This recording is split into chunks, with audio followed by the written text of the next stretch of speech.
Hey collectors, I just picked up nearly 2,500 wheat cents, 40s and 50s, 09 through 39 in here. We're gonna be hunting these. We're gonna really focus on this group here because, if you're familiar with my coin roll hunting mat, those are the dates where we'll find all the key and semi-key dates. The later dates, well, we'll look for some varieties. All right, well, stay tuned. Here are the varieties we'll be hunting.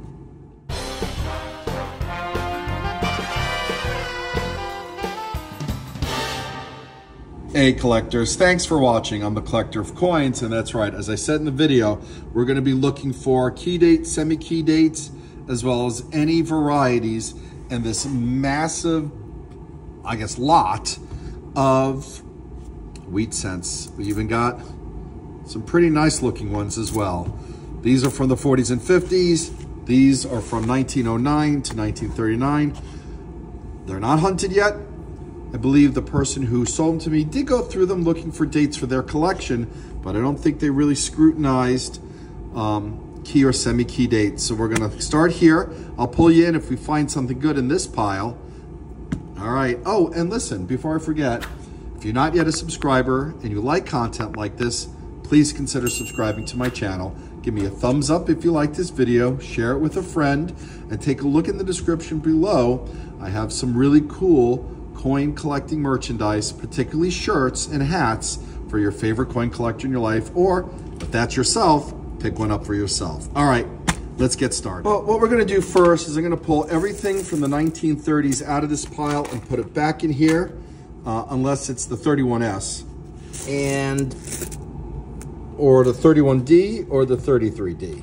And that is, of course, if we have any in here. We may not, but that's what makes it fun. This is a treasure hunt. All right, well, we got that bucket all sorted out. We got 30s, we got 20s, and we got the teens. Not bad. Quite a good distribution. All right, so we're gonna dig into the 40s and 50s in a minute, but unfortunately, we did not find any key or semi-key dates in these buckets, which is not surprising. So we're gonna be looking for some varieties. Maybe we'll come across some. All right, stay tuned. Now, ultimately what I'm gonna do is I'm gonna create some penny rolls, mixed date penny rolls for collectors. You know, throughout these, there are some Denver and San Francisco mints throughout this. So there's a good mix. And I know a lot of collectors who love going through these, trying to fill out albums. And so with this mix here, should be great. Now what I'm gonna do is probably do a mix of like 30 from after 1944, although there are probably a few before 43 in here. I have some steel cents off to the side. I'll put a steel cent in each one, and then I'll do a mix of the teens, 20s, and 30s, just so it's a nice mixed roll, hoping that someone will have some fun. All right, let's get to this big boy in a moment. Well, as we're going through all these wheat cents, we're looking out for surprises. These are not good surprises. They're not wheat cents. These are memorial cents. We got two 1982. I believe they're copper. The rest of these are copper. But on the other hand, we have some nice surprises. Even though it's worn, it's still an Indian cent. And that's pretty cool. All right. Well, we have everything sorted out, as you can see. 40s and 50s. This is post the steel cents, so 1944 to 58. We have 1940s before the steel cent, so 1940 to 1942, 1930s, 20s, teens, and a couple interesting finds in those piles, including an Indian cent, as you saw earlier, and a blank planchet. So this would be used to strike a penny. Now, we also have a couple of rolls here. This says steel cents, Indian cents, 26 of them, and then more steel cents. So we're gonna take a look at these to see how many we have. And in particular, let me move some of these aside. Going back to my coin mat here, we're gonna look for some of the varieties, the 43 double die obverse, the 43 bold doubled mint mark. I believe there may even be a D over S. Even though it says 1944, there might be one for 1943 if I remember correctly. We'll look for some of the Indian varieties. We might have them. I mean, there's no way we'll have these, but you never know. So we'll check those out. And then what we'll do is we'll do some mixed rolls, and I'll show you how I assemble mixed rolls for collectors. All right, I'll bring you in. Take a look at these. Let's start with the Indian scents. I think that's going to be interesting. We've got 26. I also got quite a number of common date ones, so I might make a complete roll if I pull those out. All right, hang on. All right, well, we have some interesting ones.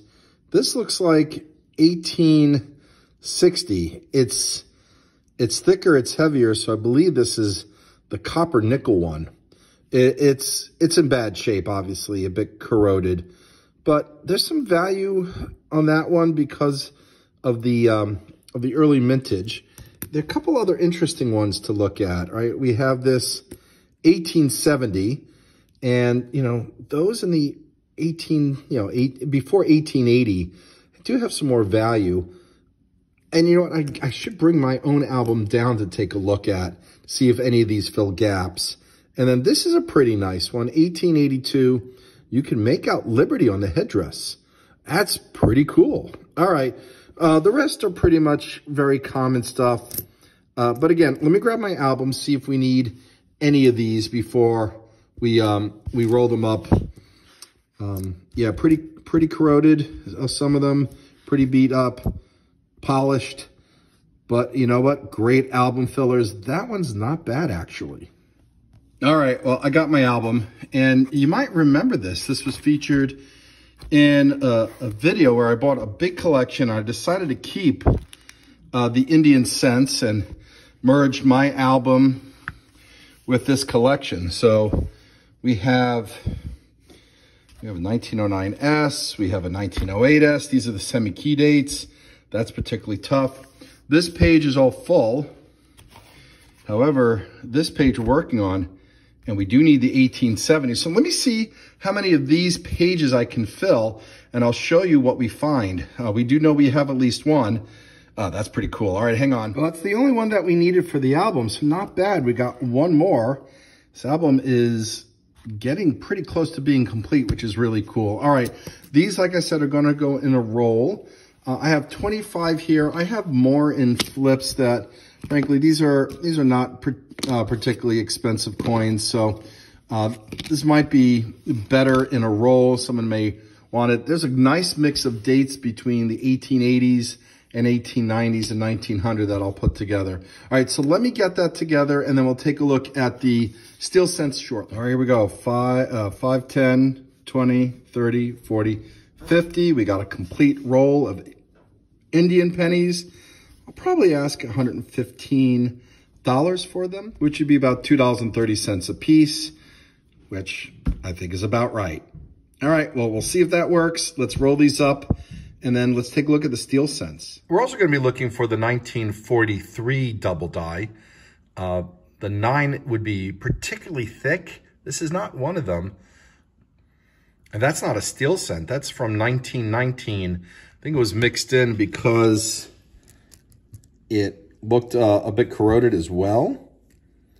And a similar color, but yeah, this is a 1919 cent, and we'll go in that pile. Okay, here's a 1943 Denver. We do not see a repunched mint mark, which would be a D with a shadow D underneath it, or a blob, basically. I think that's the easiest way to explain it. Just wanted you to see a few of these. I'll pull you in if we find a variety. All right, so I'm about to make a mixed roll of wheat cents. My mix is typically 5, 10, 15, 20, 25, 30, 35 from 1944 to 1958, 5 from 40 to 42, 5 in the 30s, 3 from the 20s, 1 from the teens, and 1 steel cent. Let's assemble this, and I'll show you what it looks like after I'm done. All right, there we go. So I use these pre-made shotgun rolls. They're rolled on one side and crimped, and the other side I crimp myself using this crimper. Of course, I tell people that these are not original rolls, clearly. I mean, these are brand new wraps. I just like the way they look. They hold the coins in nice. You can even see it's not a perfect crimping. I don't try to make it perfect. And I tell people, you know, it's mixed date. They've been searched. There are no key dates in here, but there's still a great mix. And you saw some of that mix. We got mint marks. So anyway, I'm going to keep rolling these up. Generally, I try to sell these $5 a roll, or 5 rolls at $4 each. Or if they buy like 10 rolls, it's $3 a roll. All right, well, collectors, I hope you enjoyed this video. I hope you have luck with your wheat penny collections. And as always, happy collecting. Hey, if you want one of my coin mats, there's a link down below in the description where you can get one.